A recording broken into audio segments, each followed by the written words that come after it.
I failed out of nursing school, essentially. I was doing nursing school because I didn't want to get laid off anymore.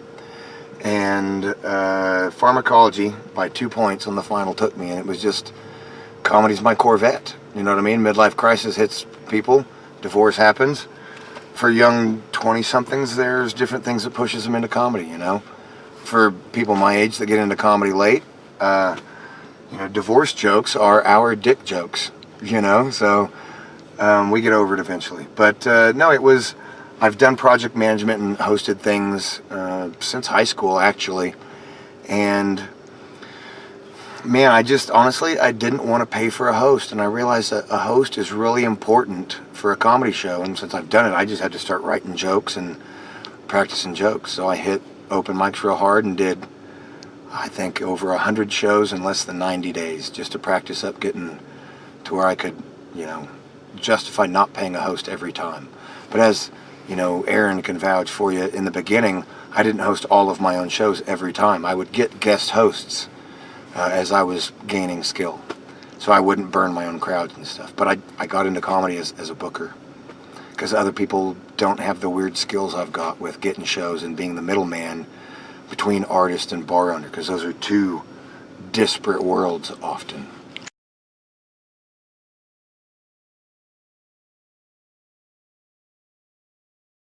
First time it was a little bit, I was a little nervous because I've been on stage a lot for different things, but never for just comedy and just trying to hold court that way with laughter being the point.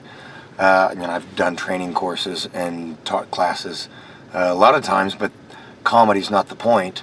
That's just what I would use to make sure they were still paying attention, because if they don't laugh, we need a break. But in this instance, if they don't laugh, then I need to write better stuff or figure out delivery. So it was learning different skills from just straight presentation or hosting, or it's a little different. It's a different game.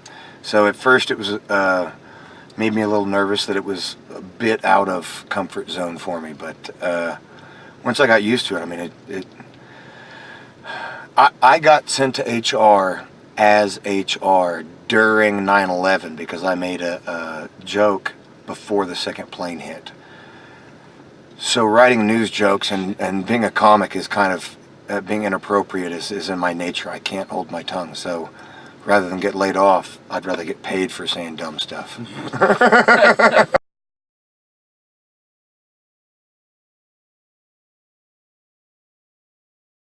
Oh man, I grew up with albums. I like Stephen Wright was one of the first ones I bought for myself that I really liked. But I did grow up with Carlin and Eddie Murphy and Red Fox, and I think what else. My dad had a lot of comedy albums, but with my mom, I remember watching Monty Python and Benny Hill, so I've got weird, kind of the dry humor thing as well. But for me, Stephen Wright, I would say, I like the one-liner guys. When you can just say the words and the concept makes people laugh. You don't have to do act-outs. You don't have to do silly voices or anything like that. Just the pure thought is comedy. I like that of the one-liner guys. And gals, of course. There are a lot of one-liner gals as well.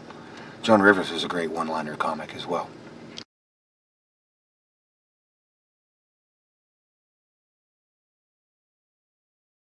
Sketches, obviously, is going to have to be Monty Python sketches. I just have a weird sensibility for the odd, and I think a sketch is a setting for satire.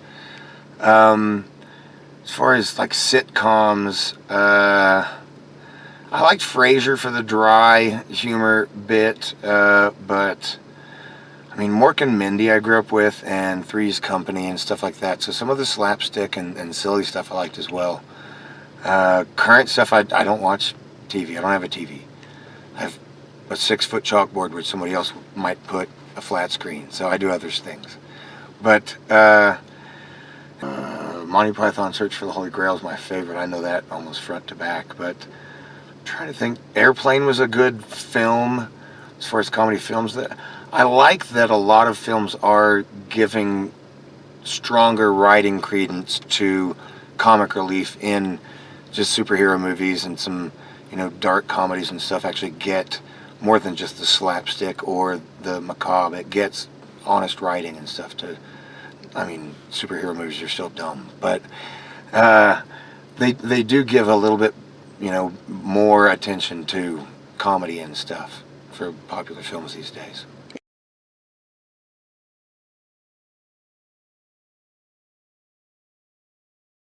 I mean, I tour with a lot of folks. I think I've booked over a dozen tours in the last 6 years. So that's one of the weird things that I do as well. Is this last tour I went with Derek Rush, Mitch Jones, and we did 5 states, 12 days, 15 shows, 3 different out-of-state clubs. We headlined for a weekend at Joker's in Richland, and that's just indie stuff that I called up and booked. So I'd like to tour with Sam and Nathan again. Sam Talent and Nathan Lund. That was one of my first duos that I toured with a bunch. Probably Dave Chappelle would be a good fun tour because he writes new material all the time.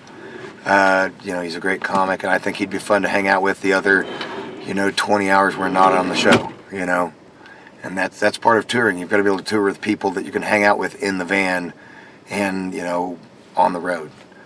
So having a good group to tour with, creates an experience. It's not just about the comedy shows. It's about, everything else.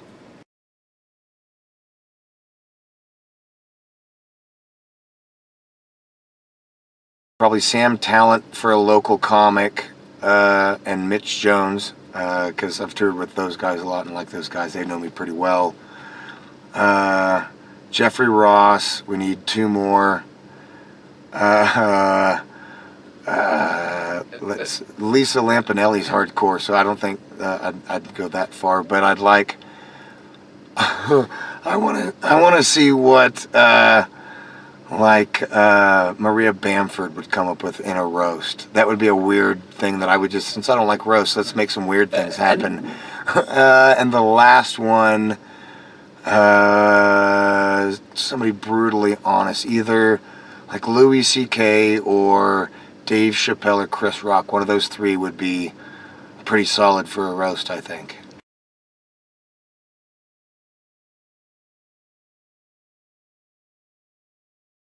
In my head, sometimes I have weird thoughts that would fit well in a sketch. I kind of tease improv. I think improv is a good skill to have and can help you with comedy. But as far as selling improv as a booker, it's very difficult because it's on the semi-pro and amateur level. It's unpredictable, so it's not as consistent. So I can't sell it as a product. And so some of my jokes about that, improv is like the dubstep of comedy. Most of it's unlistenable, some of it's okay. But for good improv, when it's done well and you've practiced at it, it's fantastic. But man, it's too hard for me to book. It's too unpredictable. I'm kind of weird and OCD that way. I like the structure of stand-up for that.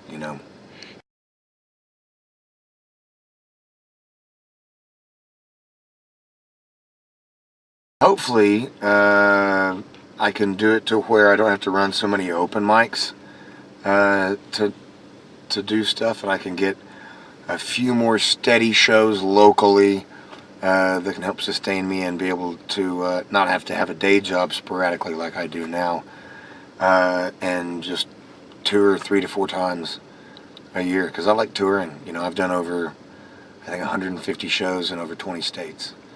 So I bought a van for a reason. It's for the forces of good, not for all the stereotypical funny things that people say about creepy vans and stuff. But no, I mean, I believe in if all the power went off, comedians and carpenters would still have a job. You know what I mean? Certain jobs, lawyers, we don't need lawyers in a tribal society. You need to be able to make stuff and be able to tell stories and bring people together around the campfire and make cohesion. So in times when, TV's terrible and the news is awful, see comedy. I mean, that's been around as a survival mechanism for humans for a long, long time. So I'm playing on base nature, I guess.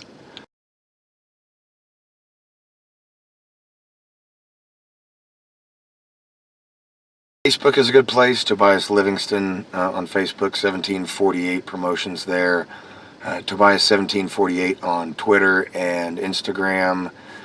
What else? Well, locally here in Colorado, I've got 3 open mics in Boulder, trivia there, and here in Greeley, this show, I've got a show in Byers, and Watch the Road for the Weird Van.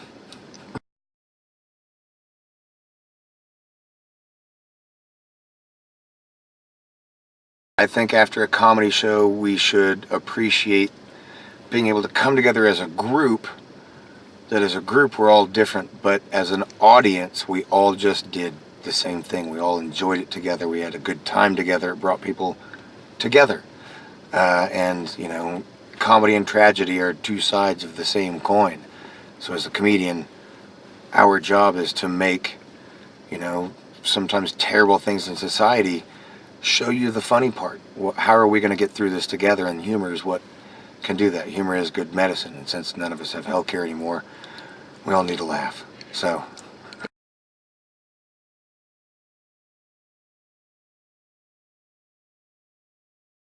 Hi, my name is Tobias Livingston. I'm a stand-up comic and producer here in Colorado.